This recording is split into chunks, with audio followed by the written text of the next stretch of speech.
one and all, welcome to the Deadcast. It's me, Sharnofthedead, back again with a brand new podcast. But let's just get it straight. I'm not alone. No, I'm joined by a very special guest. In fact, he's a good friend of mine, and it's going to be the first time ever to have a guest on the Deadcast. And his name is Chris Sumner. He's a good friend of mine, and well, he's here. Say hello, Chris. Hello, Chris. Hi, Sean. Happy to be here on the Deadcast. Yes, yeah, well, yes, it's a long time coming, because this is something we've been wanting to do for quite a while. We've just not got around to doing it. But we've got Chris on the show because just coming out of a little podcast I did with Simon Miller, I spoke about my most anticipated games of the year. Well, Chris, I decided to ask him if he wanted to come on and talk about the games he's looking forward to. And you've got a list, haven't you, Chris? Yep, I've got my top 10. I'll be running through them. But just to whet my appetite, tell me a bit more about this Simon Miller podcast. Can you tell me a few games that you're looking forward to first? Just wet my whistle a little bit. If you haven't heard of the Simon Miller podcast, it is the Be Empowered podcast. If you want to be empowered, if you want to feel power like none other, then that's the only place you can find it on the Simon Miller Be Empowered podcast. He talks about everything from gaming to WWE and whatever takes his fancy. He's a motivational speaker. He's a one in a million. He also is returning to videogamer.com. Unfortunately, though, Chris Bratt is now leaving videogamer.com. But still, it's great to have him back, and he's a really nice guy. Really enjoyed talking to him and set forward a few ideas which I thought. He said he didn't like the order. He wasn't too sure about that, and he wasn't too sure about No Man's Sky. But I said, look, they're going to be pretty damn good games, and he come round. He come round, especially with the order, because he really wasn't sure about that one to begin with. But I'm excited about that game. That's the 20th of February. Can't wait. Well, minor spoiler, I can tell you the order is not on my top 10 list. It's not your top 10? Well, of course, this is your top 10, Chris. It's not my top 10, it's your top 10. You're at the helm. You tell me what games you're looking forward to. Feel free to pick it apart as much as you want. Oh, don't worry. If I think it's a very weird choice, don't worry, I will voice my opinion on that. But go on, we might as well kick it off with your first game, Chris. Yeah, rip me apart in the comments, please. Let's start with number 10. We're going to work our way down. And number 10 actually has a 10 in the title, weirdly enough. From Nintendo, Mario Party 10. Oh, yeah, Mario Party 10. Nearly forgot about that one, actually. That is coming out. It's the first quarter, isn't it? Don't worry, I'm here to pick up the slack. Yeah, go on. Is it first quarter? When is it coming out, Chris? I've not got a release date for it, but Nintendo, it's kind of the last big Nintendo gem to release now that they've got Smash out and Mario Kart out.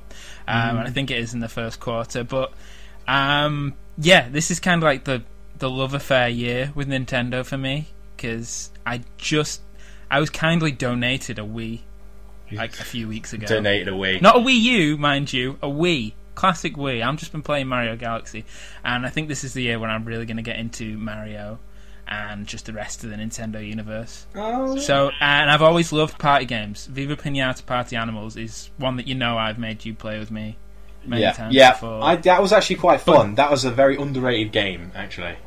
Yeah. But this is the original. This is the one that it kind of was really copying, and I like that they're changing things up in this one, because with the Wii U gamepad, they've got like the asynchronous gameplay.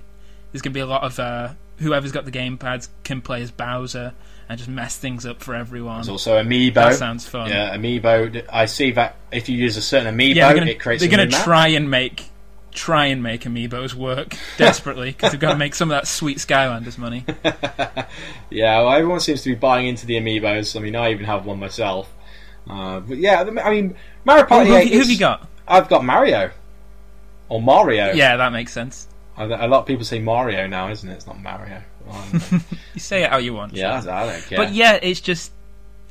that's what the Wii U seems to be all about. I intend to get one at some point this year. It seems to be no online, get your friends round, have a good old school style game night, and Mario Party 10 seems to be a good way to do that. Yeah, they're really big on their on-couch co-op games. They seem to be they seem a lot to more stick accessible to that than... Yeah, it's... I mean, there's still. I think there's online components on some of the games, although they're not as well implemented as I'd like. Like, you can't have your party chat. It seems to be very difficult to invite a friend. But on couch co-op, I don't think there's no one else rivals Nintendo when it comes to that.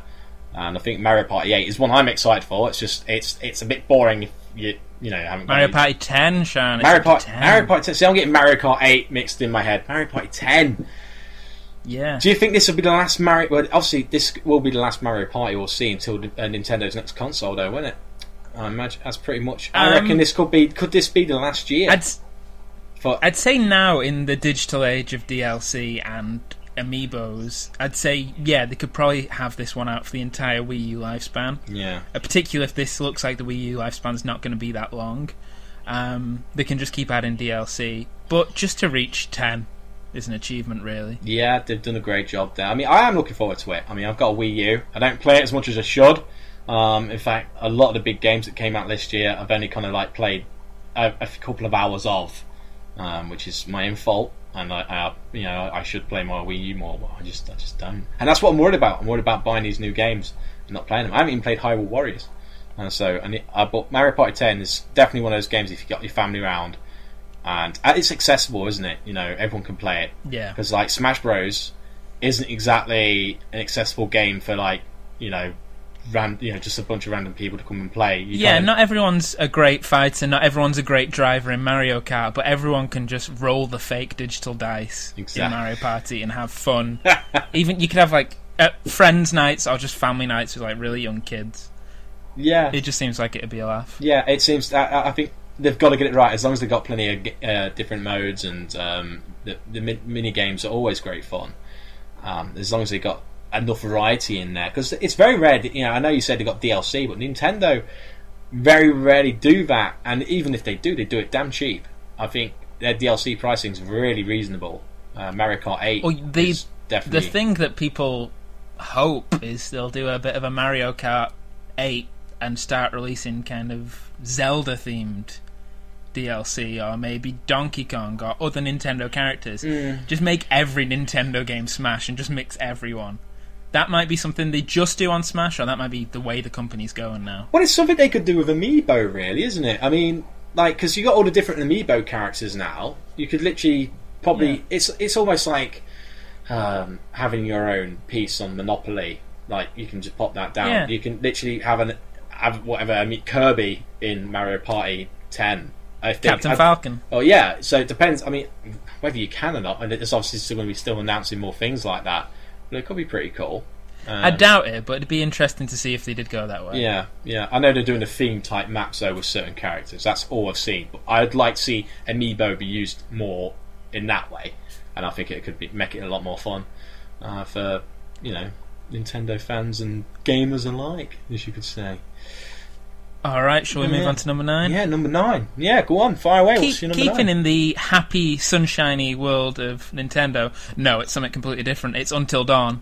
It's teenagers being killed. Until Dawn, that's one of mine. Horribly murdered. Me and Simon spoke about this, and I'm very excited. But tell me, why are you excited about it, Chris?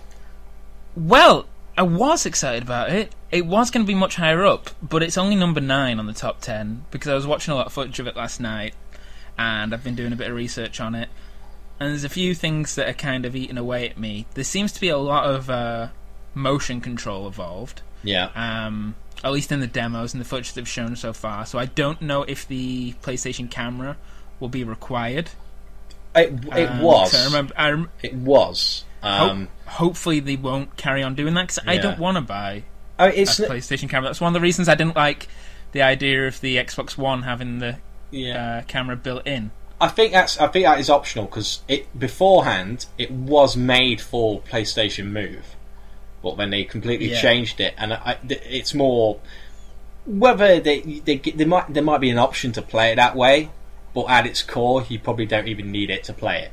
So I don't think it's going to take away any experience. Yeah, I thought they might have a few different modes. The other thing that was annoying me was just some of the dialogue seems very stilted, and it's just you're alone as these teenagers in this house, and they are just very annoying. In this demo you saw with the character Chris, and I think the girl's called Ashley, she was the most annoying character in the world. Which, no, if she's the only character who's like that, that's great, because she's like a stereotype. She's the annoying girl in a horror movie. I can't wait for her to get killed. But if everyone's like that, the dialogue was just like, hey, look, there's a ghost over there. I think they're trying to show us the way. Hint, hint, game, hint, hint. If the entire game's like that, it's going to be unbearable. Yeah. Or when Hayden Panettiere, the cheerleader from Heroes, was walking around in a towel. Hey guys, I'm really sick of being in a towel right now. I see that. We get it. Yeah. She's the pretty girl in a towel. We got it from just the image. A towel that never falls off, no matter what.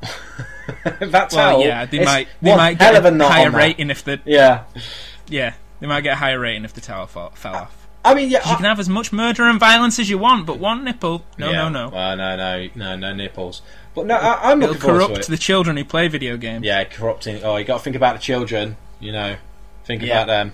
You can have them kill all sorts of people, but when it comes to boobs, it's a different story. But yeah, I'm looking forward to Until Dawn. I think, for me personally, I mean, a lot of people have moaned about the QuickTime events in the game, which I think, if it's used correctly, it's fine, because when you look at The Walking Dead or The Wolf Among Us, technically, I was going to say, I love the Telltale games. I love the way they've done that. It's all QuickTime events. That's what it is, and multiple choice questions and activities. And failure doesn't necessarily mean failure. You just weren't quick enough. Exactly, and that's what I like about Until Dawn. If you fail, it's not game over. It just carries on until you get to a conclusion.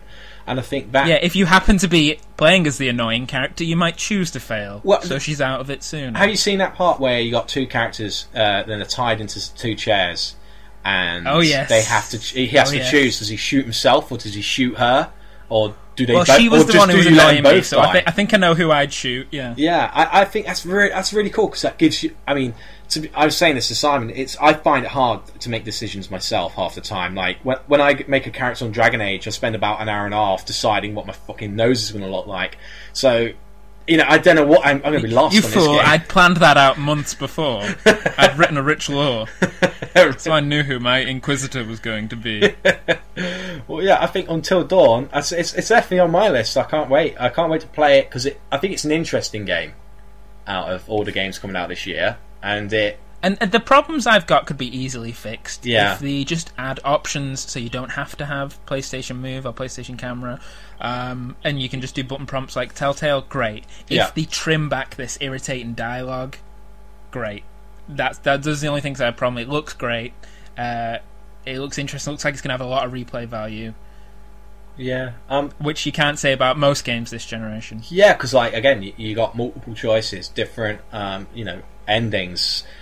They said I can't remember how many they said. There's different outcomes in like the hundreds or something, and it all comes down to whether you turn your light off. You can hide under the bed and you still have your torch on. Or if you hold your breath. Oh yeah, you have to hold your breath and things like that. And I think it's going to be a really good horror game. And as I told you earlier tonight, I watched Evil Dead last night. So which Evil Dead's on the screen?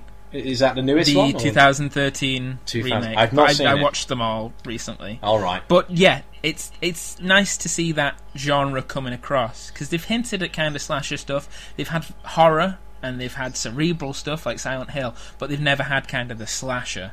Yeah. Or just the gore fest kind of. And it's something kind of like, you know how they'd never really done a solid Western game until Red Dead Redemption came out. Yeah, I'd say the closest thing would probably be Manhunt, where you was the slasher in a way, but they haven't really done that. So it could be really interesting. I think Until Dawn, there's definitely it's good. It's a good one to have at number 9. I think, because it's still it's got a lot to lose, but at the same time it could be a very good game. It could be a sleeper hit of the year. I definitely believe that. Well, number 8 is one that I'm hoping is the sleeper hit. I know it's one that probably won't be on any of your lists. All right. And it's not one of my cleverer or subtle picks like the last two was. It's going to be a AAA one. Ooh. I'm hoping Ubisoft pull it out of the bag with The Division. Oh, go on and tell me why. You don't have why much do you faith think in this? Why do you think this? Because Ubisoft had to be fair, other than Valiant Hearts, which I don't even think they made, or that one about the girl that floated around and it was like whatever that one was, Child of Light. Other than those two games, they had a really shit year. So tell me, Chris, how are they going to make 2015 better with The Division? Part of it is the fact that we got that really long gameplay demo, which looked fantastic, but we've not had much since then. It's not like Assassin's Creed where they show you every little feature. Here's a trailer about this. Here's a trailer about sailing. Here's a shark trailer. The fact that they remain tight-lipped on it is like, we're just getting on with it. We're working with it. And it's a Tom Clancy game, and I've never been into your hyper-realistic shooter games. I'm not a Call of Duty guy. I'm not a Battlefield guy. I was always Halo, but it's dead now. Don't be fooled that they keep bringing them out with new numbers. Halo died after Halo Reach. And Destiny's no replacement. That's just a money pit. I've been enjoying it. In my opinion. I've been enjoying it. You need to give it a go. You haven't played it, right? I still say you should rip come me on apart there. In the comments. Come on there. Come with me on a strike. Everyone, to be honest, I think Destiny's fucking turd anyway, but I've got it cheap and I've got the season pass. See, but it is fun. You do get a sense to get the shooting right, and when you are earning things and getting rewards and things, it is fun. But it's when you get to a point where you're just like, right, I'm not getting anything now, and I cannot get 6 people or 5 other people to come with me on a raid. There's not much else to do. But that's Destiny. But anyway, it seems to have that hyper-realistic graphics that you get with something like Tomb Raider or The Last of Us. Really great crisp graphics, but it seems to have that kind of just enough crazy, slightly future warfare technology that I'll like it. It'll be something not too realistic, not like the Battlefield games that I don't go anywhere near because they're too realistic. It seems like it's got enough crazy future combat stuff, and it looks like it'll be a great game to play with friends online. Organise your team. Apparently, if you've got a good enough tablet, you'll be able to like pilot helicopters or airships and fly them on your tablet. Well, you can just shoot people with them. That looks amazing. Look at the trailer. I've never used. The thing is, I've had that. I've been able to do that in Battlefield. You can use Battle Commander on your tablet, and I just don't bother. And I don't. That's not really new to me. I think you can use. There's a lot of like second apps, like Watch Dogs had one where you could pretend you're the police or whatever. And I think Ubisoft. Well, again, that's why it's number 8. That's why it's number 8, because I'm hoping it'll be a success, but like you say, Ubisoft are having a bad year. Ubisoft could just be one of those generic future war games. It could fail completely. They could redeem themselves, though. I mean, I think what it is remember when they showed Watch Dogs, and it looked too good to be true. Everyone's like, "Holy shit! This is next gen. It's going to start.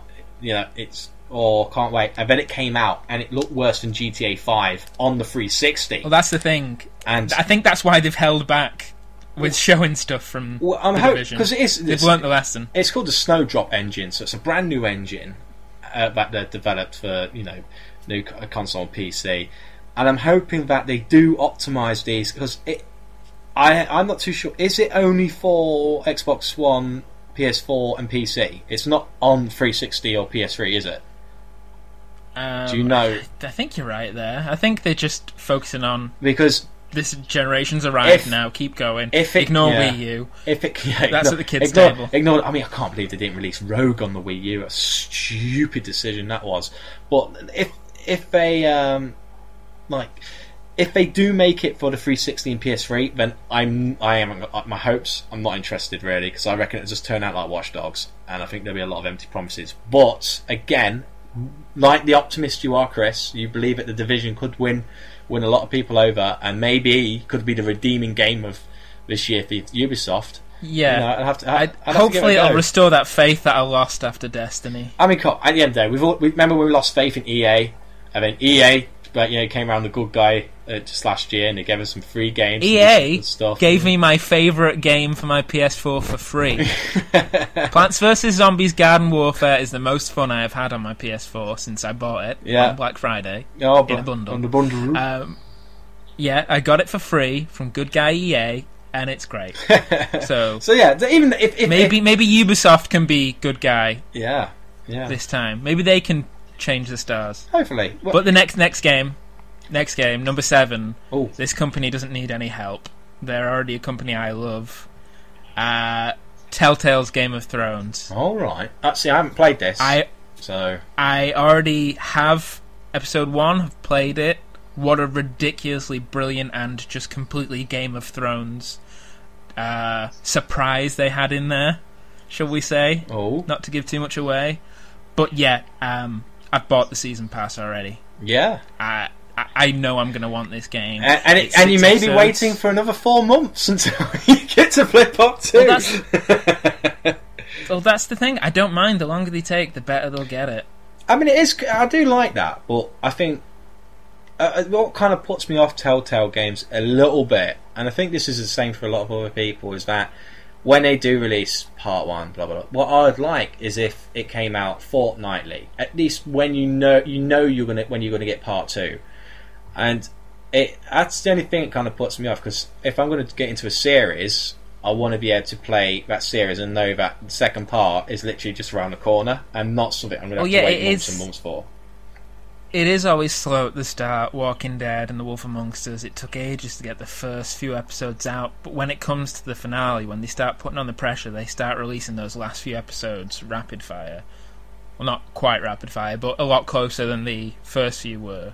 And like I say, this is a slightly longer season. They're going for 6 episodes rather than the usual 5. So I think they've got a lot of story to tell. And yeah, they tell tales rather well. So does George? Is it George R. R. Martin? Does he have George R. R. Martin? Yeah. Does he have any input? He's on board with it. He's on board with it. So is he writing it, or what's going on with that? I don't think he's that connected. I think they, if they really need him as a researcher, George R. R. Martin as your researcher, that's pretty good. They use him as a consultant if they need to, but it's set between season 3 and 4 of the show.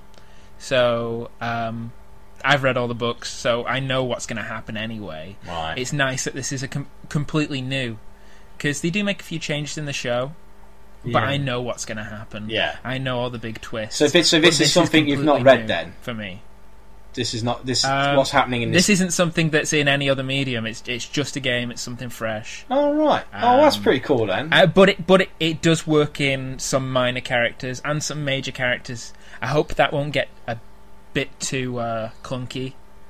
I mean, it was nice. Peter Dinklage was in the first episode, and it was Peter Dinklage. It was him voicing it. Obviously better because this has got some this. Yeah, all I need to say is this one last sentence, and I don't think we'll need to say anything more on it. Right. This game's got HBO backing. This has got HBO money. Yeah. Need I say any more? Alright, so they're gonna... Yeah, okay. Well, it'll be one to watch. I'll be interested to see how it pans out, because what I'll do, I'll probably wait until all out, and then by the time I catch up to season 4, because I've only watched the first 2 seasons, I don't know what I'm doing. But then I'll probably start, getting season pass and pick up. You've already quit watching it twice. I know. Well, because you quit twice and then you pick it up again. I know. I think I've watched the first season about 3 times, and I've watched the second one halfway through, and then I just stop. I don't know. Don't worry. All your favourites are dead. Yeah, everyone's dead. Everyone dies. Everybody dies. Okay. Well, what was that? Number 7. That was number 7. Next, number 6. I don't think we'll talk about this too long because we already know how good it is. But from the lovely people at 17-bit, Skulls of the Shogun Bonafide Edition. I forgot about that. That's how much I love this game. It's above all these games that I've listed so far. And I've already played it. Yeah. I've already played it. But I had such good fun with it. And they put in more into it. Skulls of the Shogun, if you don't know, is kind of... It's a different take on the real-time strategy. It's not built-in villages and it's XCOM communities. Samurai. It's just built.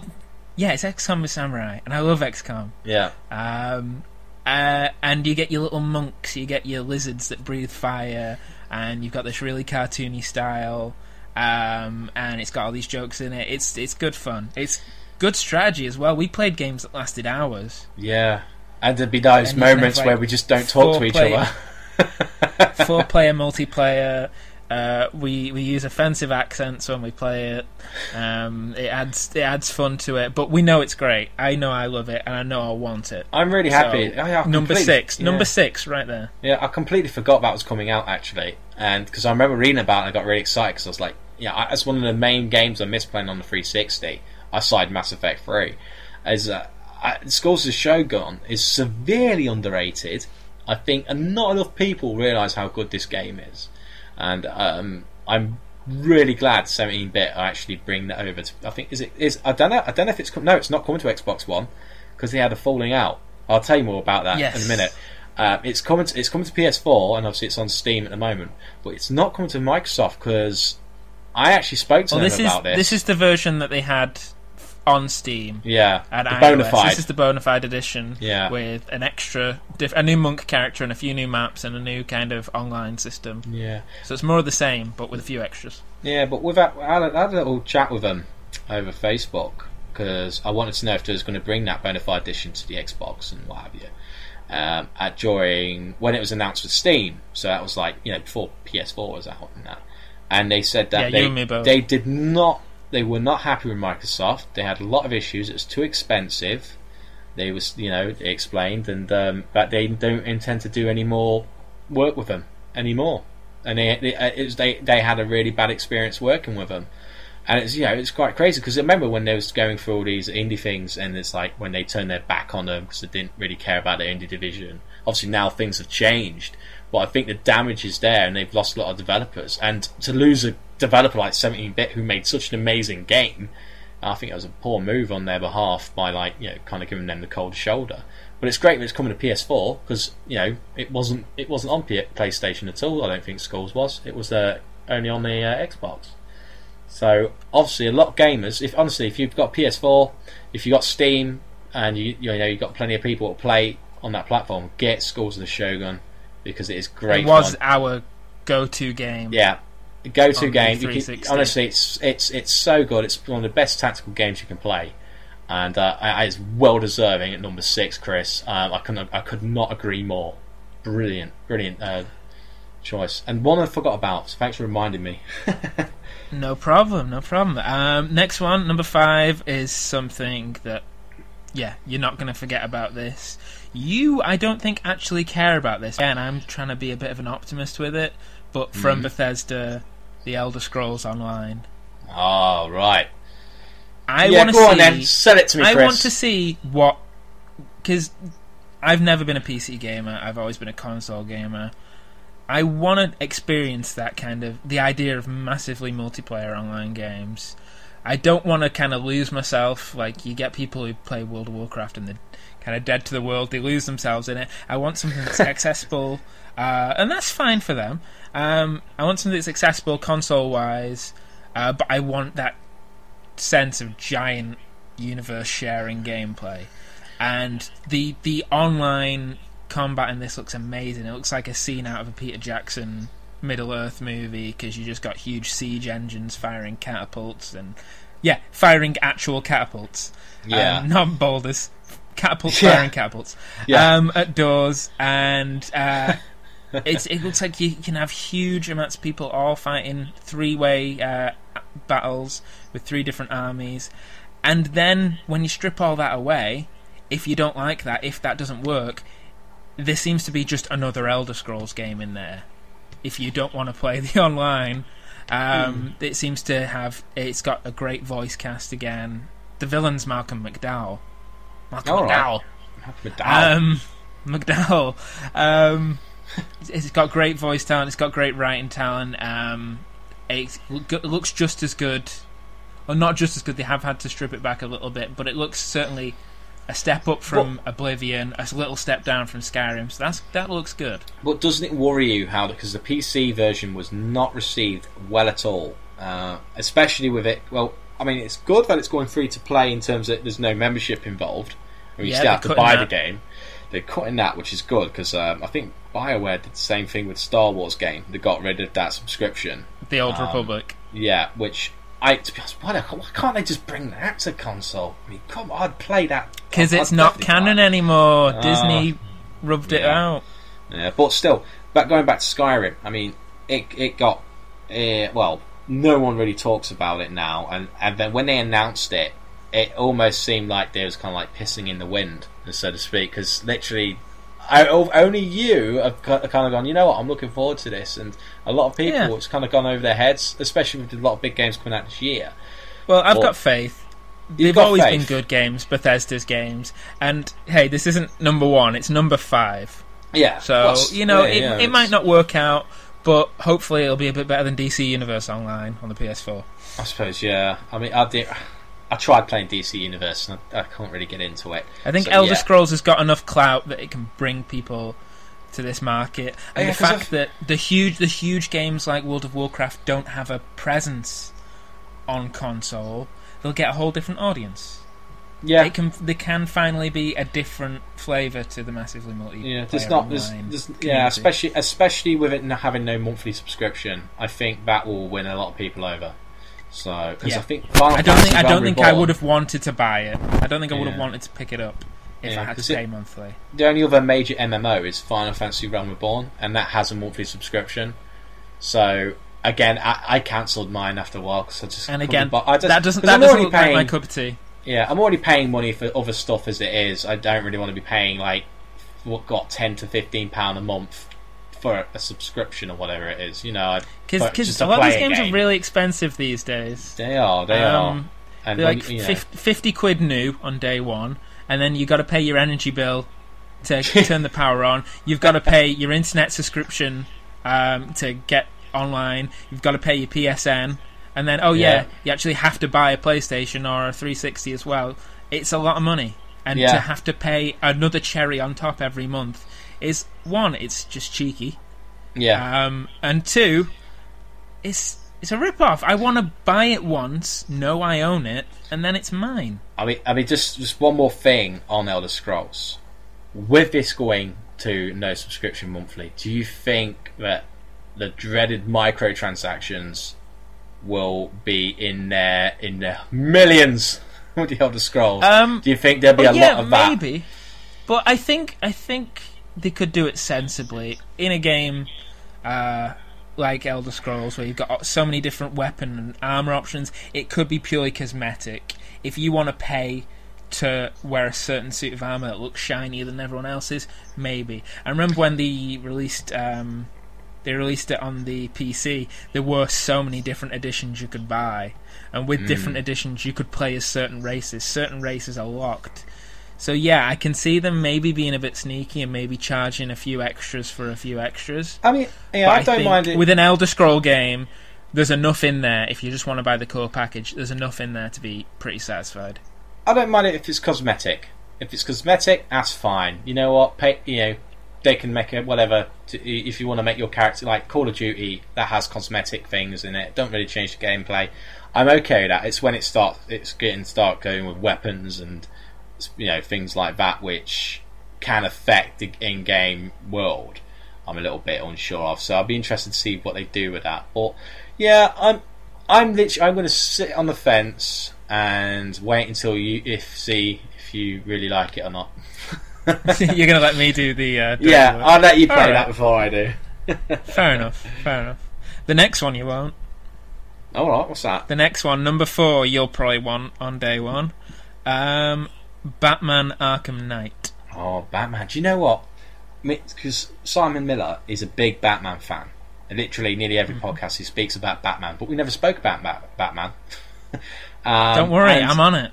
And you're on it, so I get to speak to this about you because we never got to talk about it. So I'm already quite excited about it. But what's really, because I haven't probably read as much into it as you have. So what's the big deal? What is there? Well, that's the thing.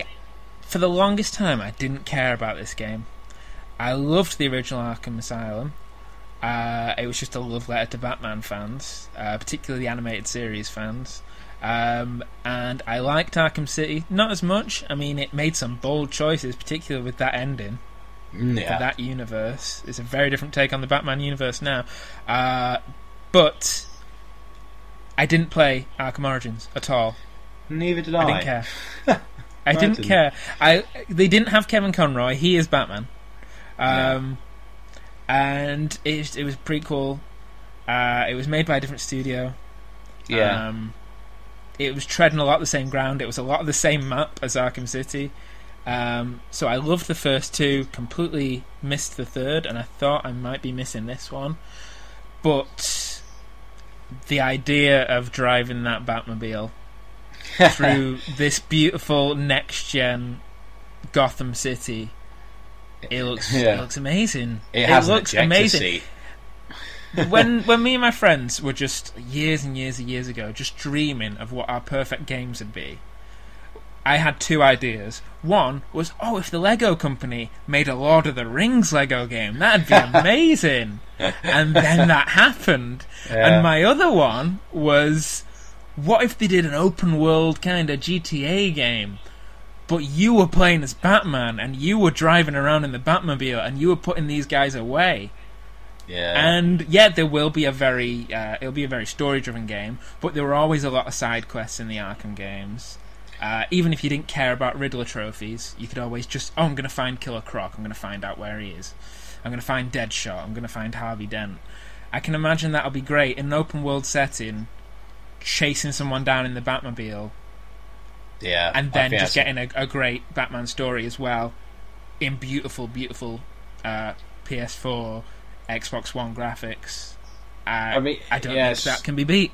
I mean, it does look stunning. I mean, what I am intrigued about the Arkham Knight, like, who is the Arkham Knight?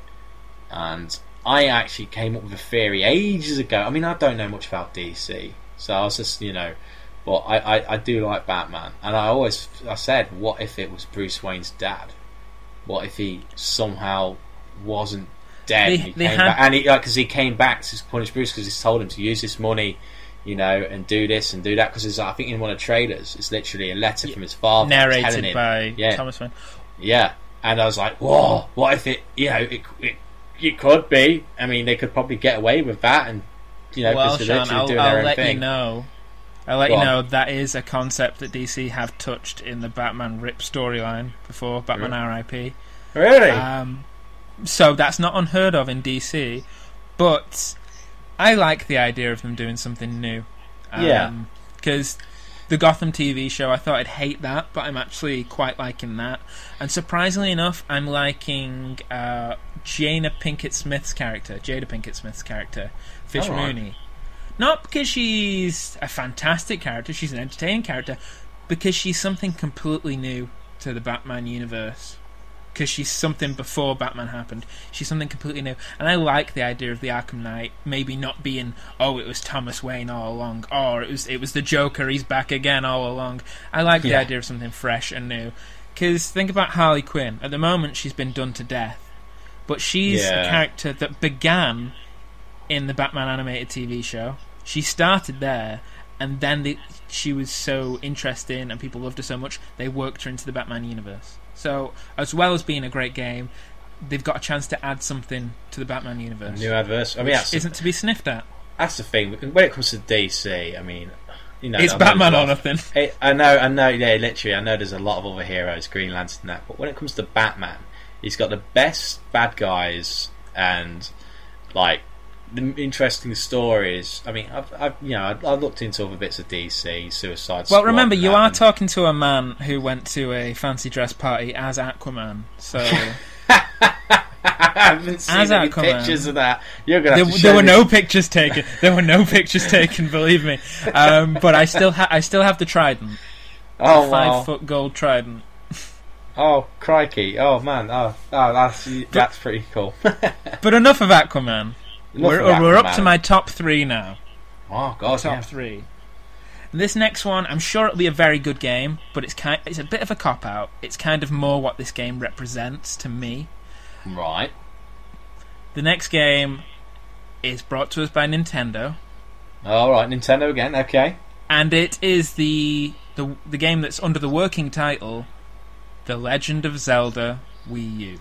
Oh, and the reason I'm excited about this is because, again, I told you this is going to be the year where I fall in love with Nintendo, but particularly this is the year where I'm really just going to explore the Zelda games, because the only Zelda game I've ever really played is Link's Awakening on the original Game Boy. To be fair, so I've missed out a lot of them.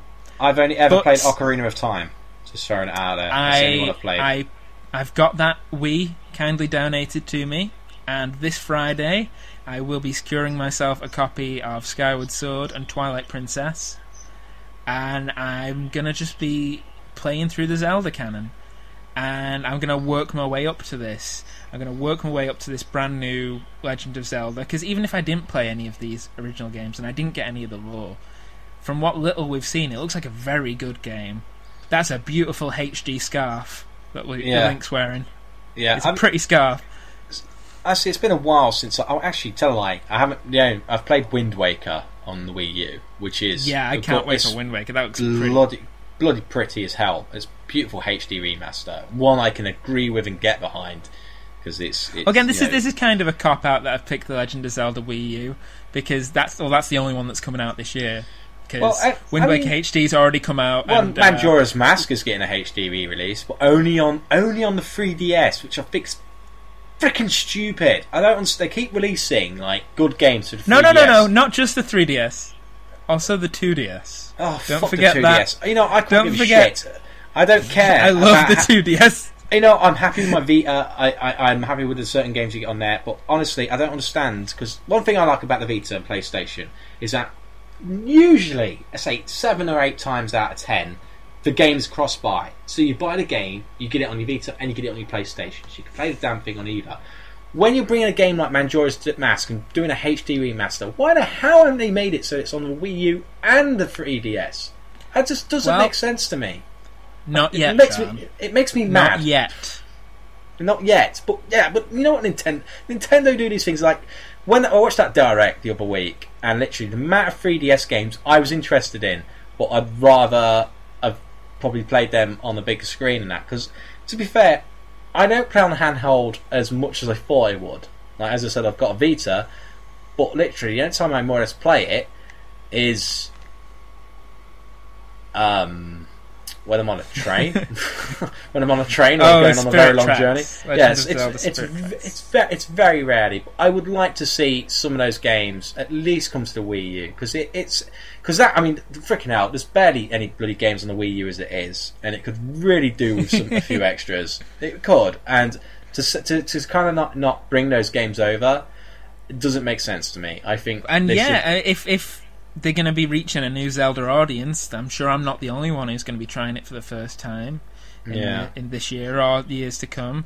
That'd make it a bit more welcoming because, like I say, I've only just been given a Wii very kindly. I want to save up for a Wii U, but I don't want to save up for both a Wii U and a 3DS. Yeah.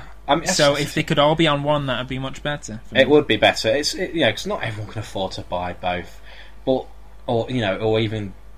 Like, it's like, if you buy it on this, like, one of the things they did, and I know we're not talking much about Zelda, but it's kind of in the same thing. If you buy it on the 3DS, and then you bought it on the Wii U, you got, like, a bonus thing. And it just didn't make sense to me. It should be, if you just buy it on the one, you get it for the other one.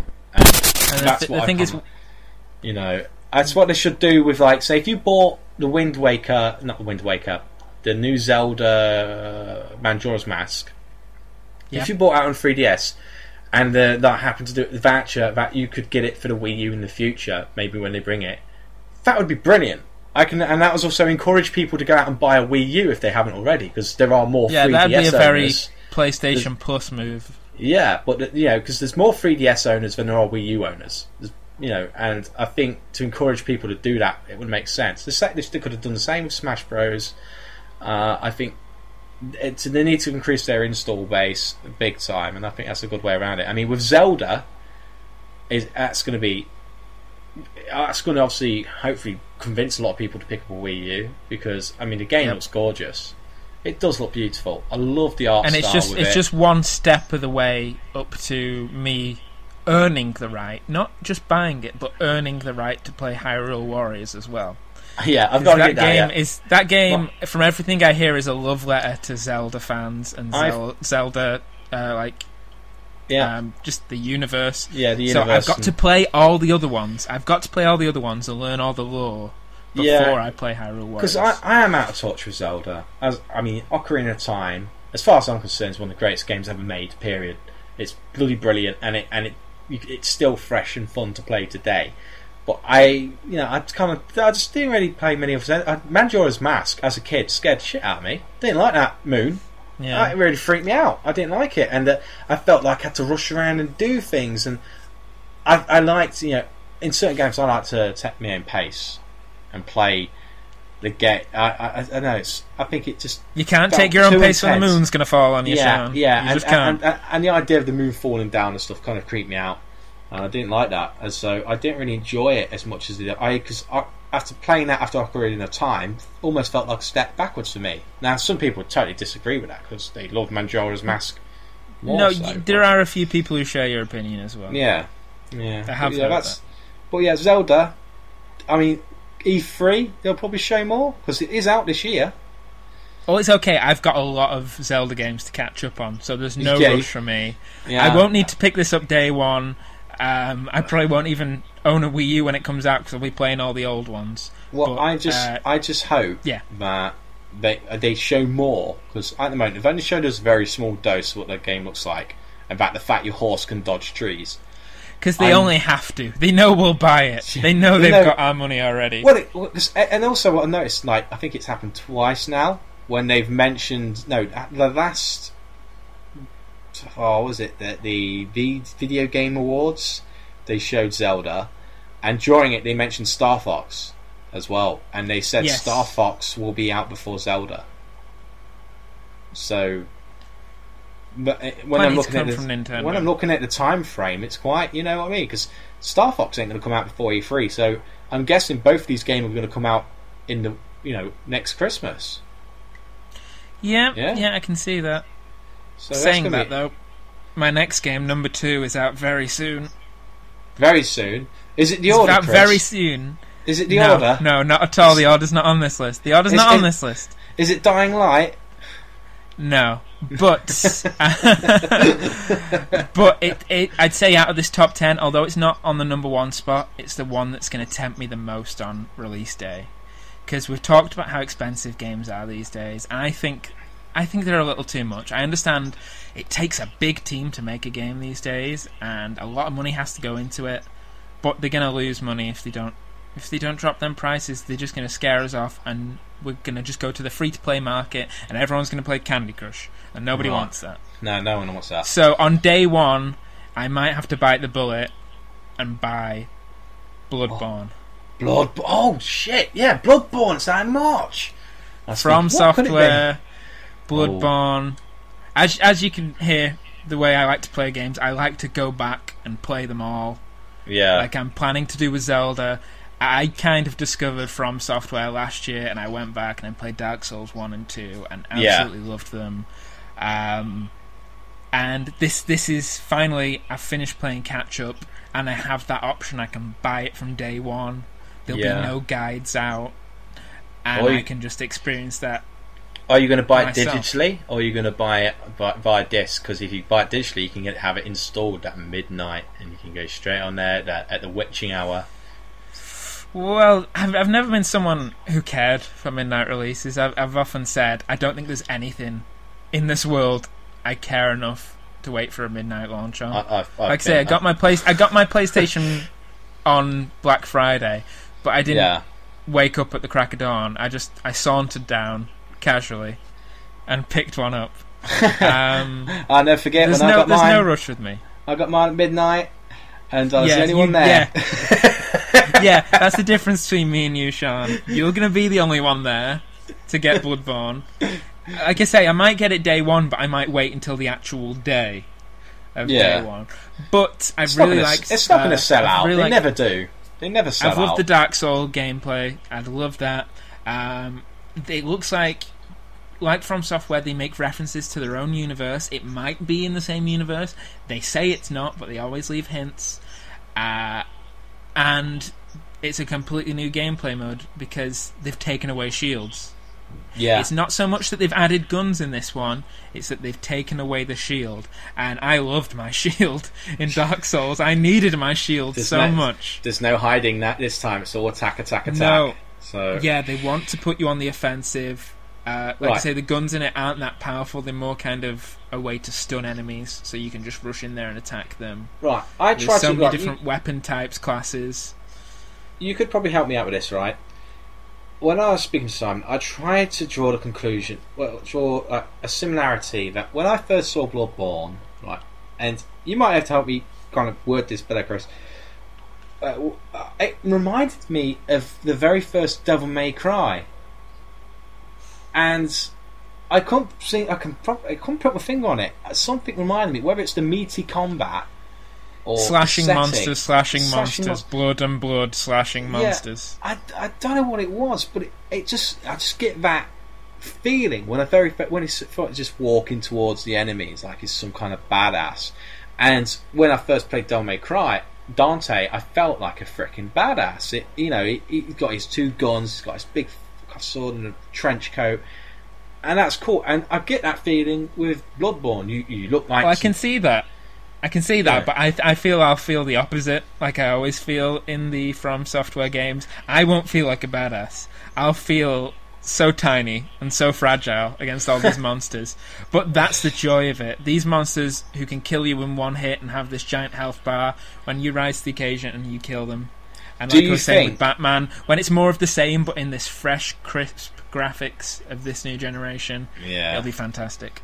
Do you think it will be as hard as Dark Souls, or do you think they'll make it easier? Because I think they'll make it even harder. Do you think it'll be harder? Oh, yeah, right. You've not got a shield. It's time to get on the From Software train. If you know how to play him, you know how to play him. If you don't, well, we're releasing Dark Souls 2 again. Yeah, they are. Buy that, practice on it, and then you'll be ready for Bloodborne. Yeah, just short. It's actually just. I think it's in the same month they're releasing that. They're very close together. The release. They've got a master plan. Yeah, but when it comes to, I mean the online, because you can have 3 players working together. Yep. And that's cool. I love that. And what I liked during the gameplay they showed. You can invade other people's worlds like you could in the last Dark Souls. There's the idea that you're the hunter and you're hunting down these beasts who've been corrupted, but there's the idea, they say there's a game mechanic in it where you can swallow your own heart. What? If you become corrupted enough, I haven't heard of this. You can become the beast, and then other players will have to hunt you. What? Where did you hear this? What? No, I've not heard this. That sounds cool as hell. You swallow your own heart. Yeah, they've kept quiet about it, but it's the idea in Dark Souls where you'd lose your soul and you keep losing your humanity and you'd be corrupted into something else. It looks like it's that familiar idea, but they're taking it in a new direction. It's all about the blood being tainted. Damn. And apparently there are buckets of blood in this game, and the idea of you swallowing your heart and being drenched in blood. Like I say, I watched Evil Dead last night. I'm ready for the crazy gore. I put the subtle horror of Until Dawn at number 9. I put the over-the-top gory horror of Bloodborne at number 2. I've got to say, that's made me even a bit more excited than I was. I mean, I'm looking forward to the game. I mean, swallow your heart. Yeah, swallow your heart. Well, that's going to be it. That's going to be on the case, isn't it? That's going to be plastered on the front or on the back. Swallow your heart edition.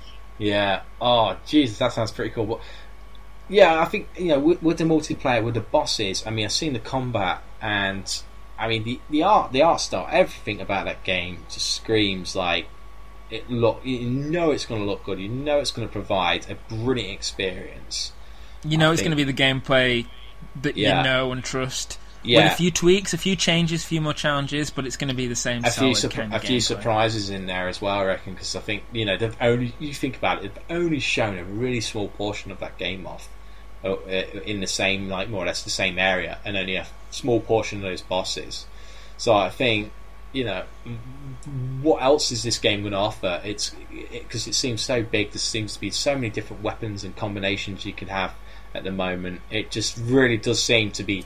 I mean, I like Dark Souls, but I think I prefer a game like Bloodborne because it is about being more on attack. Dark Souls, I got fed up of just shield, attack, shield. Oh, you can see a few different types of games. I found it a bit boring. For me, I found Dark Souls a bit boring, and I feel like Bloodborne is going to keep. Well, you have no shield. You have no shield now, Sean, and you've got to stop from swallowing your own heart. You could kill yourself. The enemies could kill you. But as you guys were saying, you can see I like different types of games. Yeah. I put Mario Party 10 as number 10 because I like the idea of a game being accessible. Yeah. But I put Bloodborne as number 2 because I like the idea of a game being very hard and you have to master it. The game plays you. Yeah. You don't play it. You've got to learn to find your own feet in it. Yeah, like it. I can definitely agree with that. I think there's too many games that hold your hand. It makes a change for a game to actually challenge you and actually there's make a you place decide. for everyone can be. If everyone can find it accessible, there's a place for that. That place is probably Nintendo, like I've been saying. Yeah. But there is a place for a ridiculous challenge, and I want that. And From Software are delivering that. I think, I'm looking forward to it. Not long now, Chris. Only just a few months away. Which brings us to my number one. Okay, then. Would you care to throw out a few guesses? All right. Well, I mean, first, I won't say yes or no. I'm just going to make noises. Okay, throw anything out there. I would say my number one's No Man's Sky, and I don't know if that'd be the same for you because I'm really excited about that game. You said nothing, so I'm guessing it's not. I'd say what other big games about this year? It might be one that you've forgotten about. It might be one that you've... Uncharted. Mortal Kombat 10. I don't know if you like Mortal Kombat as much as I did, but that's a game I spoke about, to be honest, but it looks good. There's no new XCOM games coming out, so I don't think that. Big games... I don't know. What type of theme is it? What genre is it? 'Cause I do like playing guessing It's something games. that I've been telling you I've been crying out for. Since I was disappointed with Destiny, I've been crying out for a sci-fi game. I want something futuristic. I want lasers firing. I want a big AAA Christmas release. Sean, I want Star Wars Battlefront 3. Yeah, Battlefront. Just before you get into Battlefront, remember the Star Wars 20-something that got cancelled? Yeah, 1313. 1313 might not be completely cancelled, by the way. Well, that's the thing. Star Wars Battlefront 3 was cancelled for the longest time. It was dead, and we got all these great footage leaks coming out. I read something. It could be coming back. I read something. It's definitely coming back in some form, but we could have all that great stuff and more. J.J. Abrams is taking over now. Yeah. Disney have cut the fat out of Star Wars. They've got rid of that Old Republic, which, to be honest, I did enjoy because it was BioWare, and I love BioWare. Yeah. But it's going to be everything we love from the old Star Wars Battlefront games, and I played those two games to death. I was never a big Battlefield player, but Star Wars Battlefront, it was something different. It was easy, drop in, drop out, very kind of like Plants vs. Zombies. Pick your class, grab your gun, run out, die, regen, capture bases, have fun. Yeah. You don't have to be good, you just have to have fun. Set in a fun Star Wars universe, they've got all the stuff from the classic games, you've got your Stormtroopers, and then with the new ones you've got your prequels, and this will be coincided. The reason this is getting a December release is because it's probably going to have some content from the new Star Wars movies. Yeah. The new Star Wars movie. I just hope they don't... See, what I Lens flare. Yeah, lots of lens flare. God, yeah, doing a DICE engines be just Battlefield, but with like a Star Wars mod of Battlefield. J.J. Abrams DICE engine. The ultimate lens flare. Lens flare everywhere. What I want is, say, I want to be on the ground, and then I get in my X-wing. I fly off, and I can fly into out that planet up there, and then as I go through, cut through the clouds, and all the freaking breaking through the atmosphere. Next thing I see is bloody TIE fighters, Star Destroyers, cruisers. That's what I want to see flying up there as an epic battle. If they deliver that, then because that's what it should be now. This is what I expect. It's 2015 now. We sort of already seen what No Man's Sky kind of looks like. We've seen what other big games are looking like. With a game like 2, this, that game that was so old had both space combat and regular ground combat. You've got games like Titanfall that are out now, where you jump out of dropships and you get down to the to the ground below. So they could bridge those two gameplay modes. I think they should. Even if they add nothing, even if it's just the same old stuff looking shiny and new, that's enough for me. I'm crying out for a sci-fi game. I want shiny lasers. Shiny lasers. I want to see how shiny C-3PO is. Because PlayStation 4. Star Wars can come back a big way. I mean, I'm no doubt for even before we even get a Battlefront game, we're going to get Star Wars Infinity things to buy for which Star Wars Infinity will probably come out. Disney Infinity, yeah. You can put. Look, I'm telling you now, I haven't got any money, but if I had, I'd put it down and say, you can guarantee by Christmas Star Wars Infinity will be a thing, without a doubt, and they'll have all sorts of bumper packs and God knows what, and cash in on that way. I'll say this: I've got more faith, and I'm more excited about this game than I am about the new movie. because I am excited about the movie, but I know I loved these two Battlefront games, and they don't need to tinker with it, they don't need to mess it up, they just need to deliver more of the same. See, I think I'll be happy. What makes it it's been too long. Yeah. What's going to make Star Wars interesting is if it gets its nemesis right. 'Cause everyone loves Darth Vader. Darth Vader, the voice, the whole outfit, the get up, the lot. It was cool. Same with Sidious. Well, not just Darth Vader. Like Battlefront 2, you could play as so many lovable characters. You could play as Han Solo. You could play as Princess Leia. You could play as Darth Vader. You could play as Luke. Is that going to be the same again, though, or is it going to be all the new characters? Do you think that's going to be in the game? Why not? Yeah, as well as those, you had the rubbish characters who were new at the time. You had Samuel L. Jackson as Mace Windu. You had Obi-Wan Kenobi, Ewan McGregor. You had the ones that people didn't care about, but we had the classics in there as well. And think about this. The games that me and you play the most online, Shan, are EA games. And they've got a bit of a dirty name now, but think about it. They are, haven't they? The game we played most on the Xbox 360 was probably the Mass Effect multiplayer. Yeah. The game we tried until we got bored of it on PlayStation 4 was the Dragon Age multiplayer.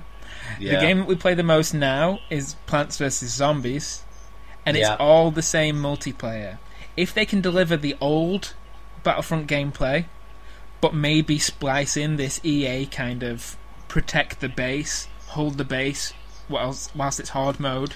At EA gameplay, and imagine that, but at the beginning of The Empire Strikes Back, where they are literally trying to hold that base in the snow, and then you get on the Millennium Falcon at the end and fly away. Sean. That's why it's number one.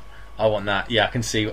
Bloody hell, why is that not on my anticipated list? I didn't even mention that in anything. I've not even, because I think it's one of those things where because they didn't show anything at E3, and all we have seen is like classic stock footage of what they was working on beforehand.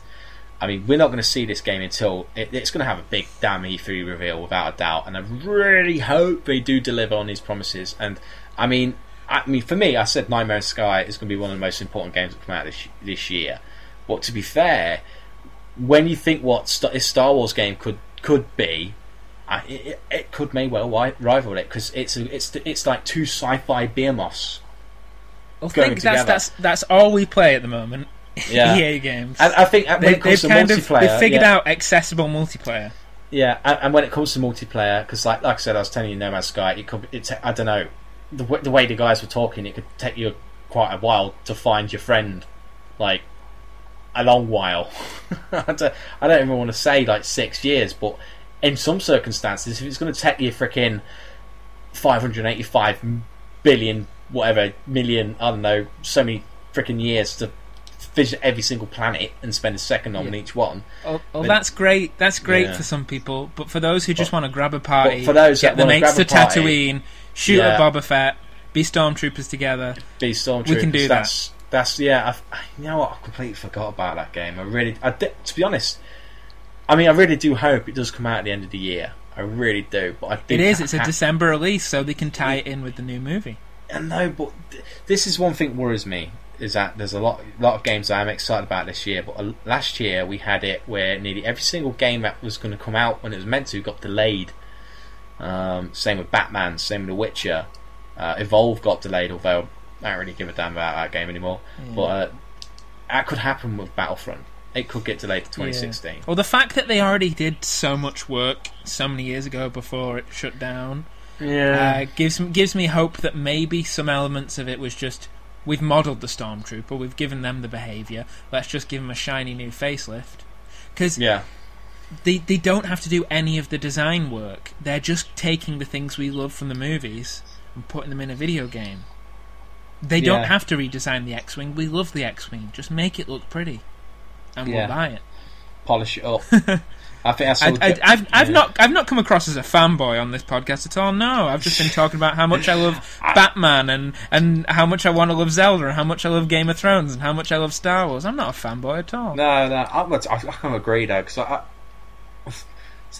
I'm not into much as Game of Thrones as you are, but yeah, I'm looking forward to all those games which you put listed above, and they're easy to forget as well. Like, I think until I see a big reveal for Star Wars, until I see an Attack Walker and a Snowspeeder, real time online gameplay showing what, and a huge battle, like whether they can get a huge amount of players, 64 on ground, 64 in the start, in above the planet. If they can do that, that would be phenomenal. Because could you imagine just coming through the atmosphere and seeing Star Destroyers and that, and there's just an epic battle going on? I think that's why you asked me to list my top 10 games. Yeah, because I always look at it with a slightly different view. Yeah, There's not too many AAA games these days that get my attention. Like I say, I don't care for Call of Duty and I don't care for Battlefront. But there are these franchises that are very close to my heart. You do care for Battlefront. You care for Battlefront. Oh, Battlefront, yeah. You don't care for Battlefield. I care for Battlefront so much. Well, that's a cracking list, Chris. I'm very impressed. Well, and there is a bonus. I forgot about. There is a bonus I can tell you about, Sean. There is one game coming out in 2016 that I would erase my top 10 of 2015 from history. I would get rid of them all if I could have this one game from 2016 in my hands right now. What? Oh, what's coming out in 2006? Oh man, let me just. Mass Effect 4. Oh, Mass Effect 4. I can't wait for Mass Effect 4. Yeah. Do you know there was rumours? There was rumours, Chris. And this is only the rumour mill, but I think it's been. I hope it's been squashed. I haven't looked at it recently, but it was Mass Effect 4's not been squashed. But it was going to be exclusive. It was going to be an exclusive for a platform neither of us own, and I don't think they'll do that. Hopefully, they won't. Are you talking about the Xbox One? Yeah. Well, I hate the Xbox One, but I would buy one for Mass Effect 4. Yeah. Damn, that would fanboying again. That would probably make me consider doing the same. I mean, because it's not like they haven't done that before, where you've had a game that came out exclusively on the Xbox, and then it went multi-platform, and then it's gone exclusive again. They did that with Dead Rising, which they Mass Effect was exclusive to begin with, and then Mass Effect 1 you can only get in the Trilogy edition for the PlayStation, can't you? Exactly, yeah, and don't worry, I've got my special edition copy on my shelf. Look at Tomb Raider. They made Tomb Raider. They got whether it's a timed exclusive or not. They don't seem to know what it is. No one knows what that is, if it's timed or not. But still, they have it as an exclusive. And that was I don't care as long as I get my Mass Effect. Yeah, at some point. I just hope they don't. I hope that they don't do that, because it is a lot. Everybody loves Mass Effect. I mean, this is what I love the ending. I love the ending, and I will defend that ending. This man, Chris, right, likes Mass Effect 3 ending, right, and this is the only damn time I've ever been able to get him to tell the world, because literally everyone bitches and moans about the ending because this and that, but Chris, even before they fucking changed it, right, Chris liked the ending. Chris, tell him why I prefer the ending before they had the extended cut. But the reason I think I like it and everyone else hates it is because I didn't listen to any of the press. I didn't listen to any of the hype. I didn't watch any demos. I didn't play any demos. I didn't look at any footage. I knew the release date. There was also the Prothean DLC pack, which a lot of people were getting annoyed that was a special edition exclusive. I didn't even know what the DLC was. I just knew I was buying the special edition. I didn't listen to any of the hype. And I think it's because I didn't listen to the hype, I just judged the game for what it was. And I always knew it was going to be something that I liked. And I think it's people set themselves up listening to the hype, thinking they were going to have a million different endings and it was going to be so unique to them that they felt ripped off, that there were only so many endings. And I can't say I like all the different endings equally, But the ending that I got, I absolutely loved. Because it came down to, in the end, Commander Shepard making a choice in a trilogy that was all about making choices. And I thought that was brilliant. Yeah. And after playing as a Paragon the entire game, I chose the Renegade option, because sometimes you've just gotta... You can't always solve a problem by being nice. Sometimes you gotta blow up the Reapers. So I blew up the Reapers. And I loved it. And the people complaining, yeah, there's only 3 different types of ending. It's just colour swaps. Well, Mass Effect 1 only had 1 ending. It's just, either way, you've got to save the Citadel. Mass Effect 2 only had 2 endings. They were a colour swap. So that Mass Effect 3 only has 3 endings, and 4 once you release the DLC. I don't know why people are getting so up in arms. It's, if anything, it's they're following suit. This is what BioWare do with the Mass Effect series. And think of a game, what was it, Fallout 3 supposedly had 300 different endings, and they were all terrible. When you make so many different endings, they're all watered down. When there's so many choices, the choices mean nothing. Yeah. But when this big, epic trilogy came to an end, and I was given my choices, I chose the one that I liked. Yes, and I liked the ending. That doesn't make me a fanboy. It just means... Oh, I am a fanboy. It just means I judged it for what it was. I got what I wanted out of it. And some people didn't like the ending. I know people didn't like the ending. I know people who like the series but picked the ending at the end that they didn't like. And if they'd got another ending, they would have enjoyed it more. That's unfortunate. But the game is not broken. People saying EA were the worst company in America. People saying the game was broke and they wanted money back. Maybe the company that was promoting it oversold it and promised features that weren't in there, but because I didn't listen to that, I didn't get that. I played a game and I enjoyed it, and that's it. Well, there you go. There you go. So that, bang your comments in the box to that, eh? Yeah. If you didn't hate me already in the comments, you'll hate me now. Come at me, but don't bro. Worry, come at me. I've just finished playing the Dragon Age trilogy now, so I can talk about that. Oh god, yeah, man, Dragon Age. Damn. I haven't finished it. No, you can't. I haven't finished Dragon Age 3 Inquisition. I'll tell you this. I won't spoil it for you, but I can say I enjoyed Mass Effect 3's ending more than I enjoyed this. Oh, right. Okay. It wasn't a terrible ending, but it's just like, no, it's over now. Whereas Mass Effect 3, I loved it. Yeah, I can kind of guess what the ending's going to be like, so you kill the upbeat. Hit with sword, end. Yeah, hit with sword, end, and you win. But yeah, so all that. I know I've been playing Resident Evil, which is the only game I've been playing recently, and you've not bought it yet, which I'm disappointed with you on that. Well, I've already got it for the GameCube, but do you want to tell the story how I learnt how to use the PlayStation Share function? Yep. Whilst you were playing Resident Evil. We've definitely got time for a story. We'll just quickly get that. Right. I've been playing Resident Evil, right? And as you know, at the beginning, it asked you a few questions, and I answered honestly. I prefer strolling through a forest with, I just like having a good walk, and that's what I answered. And in fact, by answering that and playing as Jill, it ends up being very easy. And Capcom, there's the lovely people they are, let the entire world know that you're playing it on very easy. Yeah, so I just happened to sign into the PlayStation Network, and let's see who's online. Oh, Sean's online. He's playing Resident Evil. Oh, that looks fun. Oh, look, he's playing as Jill. Oh, look, he's playing on very, very easy mode. Wow. Well, I've got a share button here. I may as well let everyone else know. Yeah, that's your first time. And in case they didn't see it, I'll blab about it on a podcast. Yeah, no, why not? Let's let the world know. I've completed it now on very easy, and I've just started as a Chris on a slightly harder difficulty, and I tried moderately easy. Yeah, I tried to kill the zombie with a knife, and it didn't work out. First zombie killed you.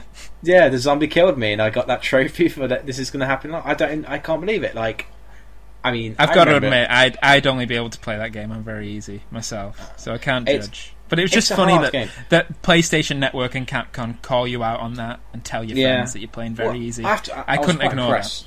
I was quite impressed because Steve Burns from Video Gamer took a few pictures, and I think he beat the game in 2.5 hours as Jill, or 2 hours and 47 minutes. That's ridiculous. Like, it's a game that's famous for speedrunning, isn't it? It took me 14.5 hours to beat with 22 ink ribbon saves. Because you know what, Sean? That's not too bad. Because although I made fun of you, I've played that Resident Evil. I played it on the PlayStation 1. I've played it on the DS, Resident Evil Deadly Silence, and I played the GameCube remake that this is a port of. And I haven't finished any of them because I got too scared. It's a masterpiece of suspense and horror, and I love it. I love the fact that I've never finished it. Because it's a testament to how creepy it is. I think for a lot of people who haven't played it and they think, oh, it's archaic, oh, tank controls, oh, well, up is forward. It's not hard, And it adds to the fear if you don't know which direction you're going to move in. I saw and we are running over time a bit, but I saw an article on Kotaku, right? That some modders had removed the door opening sequences, and I was like saying, oh, just so it'd be a little bit faster. So much better. I'm like, fuck off, it's not better. You're just taking away the atmosphere. All it was just like scene changes. It goes for a door, and then it's there. And I was like, I hate it. If I have it's to part have of that the moment for that pacing. door. It's like that moment in Resident Evil 2 where they mix it up a bit, where you go through the door and next thing there's a zombie there coming towards you, and you're like, oh, I didn't expect that. And honestly, I think it makes it brings in the pacing. It gives the house its character. And I know they were loading screens back in the day, but I always think gives that game character. And not a lot of games these days don't have character in the way Resident Evil does, in the way that every single room has a purpose. It's a game that I've never completed, yet I have 3 different editions of. Yeah, so it's a masterpiece, and I might get this new one and not finish that. Yeah, and while you're at it, I'd recommend picking up Evil Within as well. Evil Within, I loved it, and Shinji Mikami. If you enjoyed Resident Evil 4, in fact, you know what? Fuck it. Evil Within was better than Resident Evil 4, as far as I'm concerned. That's going to be an unpopular opinion, but when I think about what I enjoyed playing and what has more highlights I think the danger's Within. Off me for liking Mass Effect 3 now. Yeah, now that you've trashed Resident Evil 4, that's a worse sin. People are off me; they're on your back now. They're on my back now. No, I enjoyed Resident Evil 4. Don't get me wrong; it had some nice moments. I like the pirate who went, "What would you like to buy?" You buy a Magnum off him or whatever. But no, I liked Evil Within because it just had so much variety to that game, more than what Resident Evil 4 offered. And the boss battles were incredible. They were memorable. I still remember them now, and the moments I had fighting them. I think it's I didn't like the chapter ways. It was in different chapters. It felt a bit arcadey in that respect, and I would have preferred a kind of save system like classic. I think they made it a bit more easier and accessible for more players. But what Evil Within did it really well, and honestly, if you've not played it, pick it up. You can get it really cheap now, and it's one of the best games of 2014 without a doubt. Brilliant game. You're not being paid for this, are you? No, not being paid for it. I generally really, really enjoyed Evil Within. The first time round was brilliant, and it's definitely worth picking up if you can get it cheap. Like I said, so there you go. The most anticipated game of 2015 is a game that came out in 2014. No. Anticipated game's No Man's Sky, but we'll get into that another time, Chris. Anyway, I've got to say, Chris, thank you for joining me on this on the very first Deadcast. Thank you for having me on. It's lovely. Yeah, for gamers that are going to be gaming till they're dead and then carry on gaming when they're undead. Because that's how I see myself anyway. That's Skulls of the Shogun. You die, you just keep battling. Just keep going, keep killing and shooting things and flying around in ships and stuff.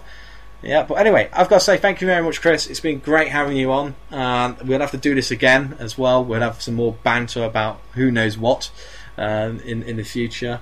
And anyway, I hope you've enjoyed the Deadcast, ladies and gentlemen. As always, I am Sharnofthedead. This was Chris Someone. Bye-bye. Bye-bye. And as always, we'll see you in the next video. Bye!